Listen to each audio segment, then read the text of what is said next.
आज हम बात करेंगे एक बहुत ही अहम मसले के बारे में जो खवातीन की सेहत और कुलीदी सलाहियत पर बराह रास्त असर डाल सकता है, यानी मुसलसल लिकोरिया, खारिश और भांजपन के मसाइल। सबसे पहले यह समझना जरूरी है कि लिकोरिया सिर्फ एक इलामत है। इसका मतलब ये नहीं है कि सिर्फ इसको रोक देना काफी है। अगर हम सिर्फ खारिश या सफेद पानी को दबाने की कोशिश करें तो असल मसला बाकी रहता है। यहाँ जरूरी है कि हम कॉन्स्टिट्यूशनल या जिस्मानी नुक्ते नजर इख्तियार करें, यानी मरीज की हार्मोनी सेहत, हयाताती सेहत और जहनी हालत को मद्देनजर रखकर इसी बुनियाद पर इलाज करें। लिकोरिया की जो सबसे आम वजूहात हैं उनमें शामिल है हार्मोनी अदम तवाज़ुन, कमजोर मुदाफती निज़ाम, मुकामी इन्फेक्शन या बाज़ औक़ात पीछे छुपी हुई मज़मन सोजिश या इन्फेक्शन। अगर इन सबको वक्त पर ना देखा जाए तो ये भांजपन का सबब बन सकता है।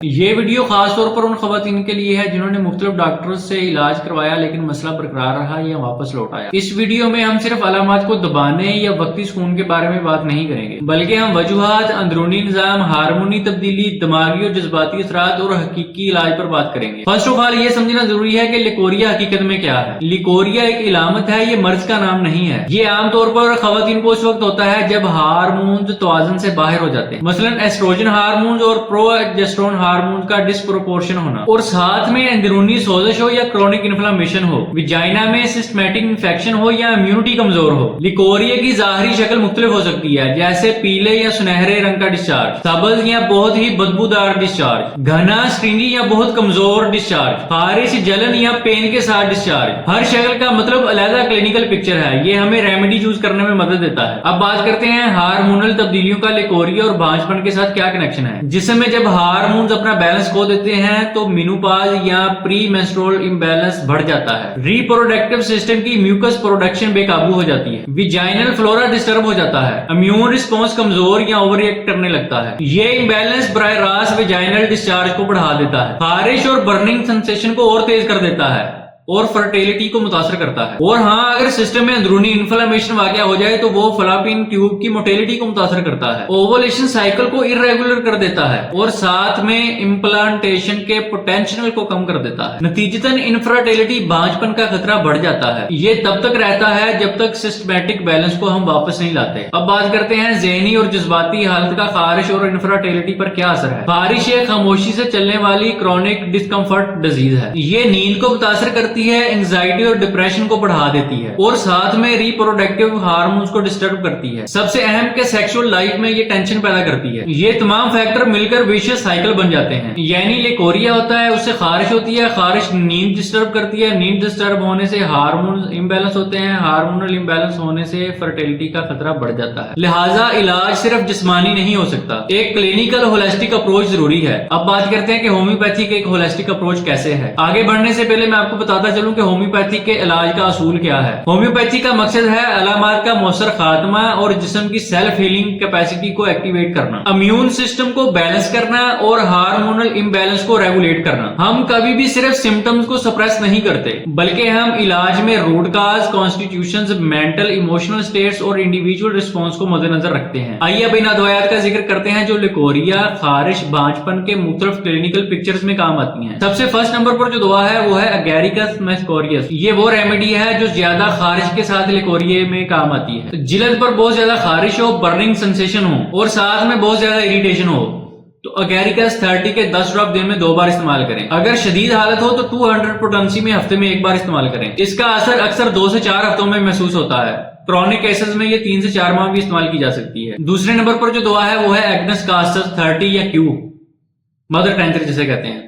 मैंने अपनी क्लिनिकल प्रैक्टिस में बहुत सी खवातीन का लिकोरिया इस दवा से ठीक किया है। ये रेमेडी खास तौर पर उन खवातीन के लिए है जिनका डिस्चार्ज शफाफ या जर्दिश हो और सेक्सुअल डिजायर में कमजोरी या हार्मोनल इम्बैलेंस हो। अगर आप इसे 30 पोटेंसी में इस्तेमाल करना चाह रहे हैं तो 30 पोटेंसी में दिन में 2 बार इस्तेमाल करें 10 ड्रॉप, और अगर मदर टेंचर में इस्तेमाल करना चाह रहे हैं तो 15 ड्रॉप दिन में 3 बार इस्तेमाल करें। पोटेंसी का इंतखाब मरीज की कंडीशन पर होता है, इसलिए सेल्फ मेडिकेशन से परहेज करें। मेडिसिन इस्तेमाल करने से पहले किसी भी मसनद होम्योपैथिक डॉक्टर से मशवरा जरूर करें। थर्ड नंबर पर जो दवा है वो है अमोनियम कार्बोनिकम। जब आपका डिस्चार्ज पानी की तरह पतला हो और आपको बर्निंग सेंसेशन हो और साथ में शदीद खारिश हो तो ये रेमेडी बेहतरीन है। इसकी अलामत है बर्निंग पेन हो, प्रोफियस डिस्चार्ज हो, विजाइनल वल्वल इरिटेशन हो, तो अमोनियम कार्बोनिकम 30 के 10 ड्रॉप दिन में 2 बार इस्तेमाल करें। 4 नंबर पर जो दवा है वो है बर्बरस वल्गेरियस। ये भी आप 30 पोटेंसी में भी इस्तेमाल कर सकते हैं और मदर डेंजर में भी। ये रेमेडी उस वक्त कारआमद होती है जब लिकोरिया ग्रेविश म्यूकस के साथ हो और साथ में यूरिनरी बर्निंग पेन हो और साथ में आपको किडनी इशू भी हो, तो बर्बरस वल्गेरियस मदर टेंचर के 10 ड्रॉप दिन में 2 बार इस्तेमाल करें। 5 नंबर पर जो दवा है वो है मेडोरिनम 30। ये रेमेडी सबसे ज्यादा ग्रीनिश स्मेलिंग डिस्चार्ज और येलोश स्टिकी डिस्चार्ज में मुफीद है। यानी अगर आपको डिस्चार्ज सब्ज रंग का और बदबूदार हो या पीले रंग का और उसमें डॉट से मौजूद हो, तो ये रेमेडी बेहतरीन है। इसकी अलामत है आपको ईचिंग हो, इंटरकोर्स के दौरान आपको पेन हो, बर्निंग सेंसेशन हो और ऑफेंसिव स्मेल हो, वो स्मेल आपको बहुत ज्यादा बुरी लगे, तो मेडोरिनम 30 के 10 ड्रॉप दिन में 2 बार इस्तेमाल करें।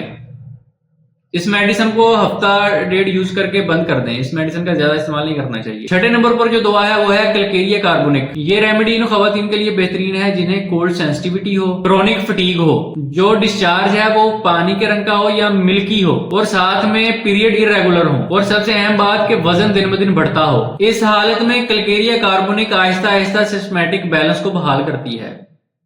तो कैलकेरिया कार्ब 30 के 10 ड्रॉप दिन में 3 बार इस्तेमाल करें। 7 नंबर पर जो दवा है वो है हाइड्रास्टस कैनाडेंसिस 30। ये रेमेडी उस वक्त मुफीद होती है जब डिस्चार्ज थिकी, येलो और स्ट्रिंजी हो और साथ में आपको डाइजेस्टिव इशू भी हो, तो हाइड्रास्टस कैनाडेंसिस के 10 ड्रॉप दिन में 2 बार इस्तेमाल करें। 8 नंबर पर जो दवा है वो है बोरेक्स वेनेटा 30। ये रेमेडी उस वक्त मुफीद होती है जब लिकोरिया यानी डिस्चार्ज एग व्हाइट कलर का हो, स्टिकी हो, बहुत चिपकता हो, ट्रांसपेरेंट हो और वीकनेस पैदा करे, तो बोरेक्स वेनेटा 30 के 10 ड्रॉप दिन में 3 बार इस्तेमाल करें। ये बहुत मुफीद मेडिसिन है लिकोरिया की। कोई भी मेडिसिन उस वक्त काम करती है जब आप अपने लाइफस्टाइल को भी बेहतर करें। अगर आप अपने लाइफस्टाइल को बेहतर नहीं करेंगी तो कोई भी मेडिसिन आपको परमानेंट रिलीफ नहीं देगी। 24 घंटे से ज्यादा कपड़ों को ना पहने, क्लीन कॉटन के अंडरवेयर का इस्तेमाल करें, अवॉइड सिंथेटिक टाइट क्लॉथ से परहेज करें, टाइट कपड़े मत पहने, सुबह के टाइम दही का इस्तेमाल करें, शुगर और स्पाइसी फूड से परहेज करें, बेकरी आइटम को छोड़ दें, कोल्ड ड्रिंक, फास्ट फूड ये सब बंद कर दें। रोजाना 2 से 3 लीटर पानी का इस्तेमाल करें। स्ट्रेस को मैनेज करें, अपने सोने की रूटीन को बेहतर करें, 7 से 8 घंटे रोजाना सोएं। अगर आप कोई भी होम्योपैथिक मेडिसिन इस्तेमाल कर रही हैं तो हर 2 हफ्ते बाद अपने सिम्टम्स को एवेलुएट करें, यानी डिस्चार्ज का रंग, मिकदार, खारिश की शिद्दत, मेंस्ट्रुअल पैटर्न और इमोशनल सिम्टम्स। जैसे जैसे आपके सिम्टम्स इंप्रूव होते जाएं तो मेडिसिन की डोज कम करती जाएं। लिकोरिया सिर्फ एक बदबू या डिस्चार्ज नहीं है, ये chronic inflammation, hormonal imbalance, mental stress और इम्यून डिस्टर्बेंस की मुश्तरका सूरत है। होम्योपैथी का मकसद इन सबको एक इंटीग्रेटेड होलिस्टिक अप्रोच से इलाज करना है, ना कि सिर्फ अलामत को दबाना। अगर ये वीडियो आपको मालूमाती लगी हो तो वीडियो को लाइक करें, चैनल को सब्सक्राइब करें और अपने तमाम दोस्तों के साथ वीडियो को शेयर भी करें। शुक्रिया। अल्लाह हाफिज।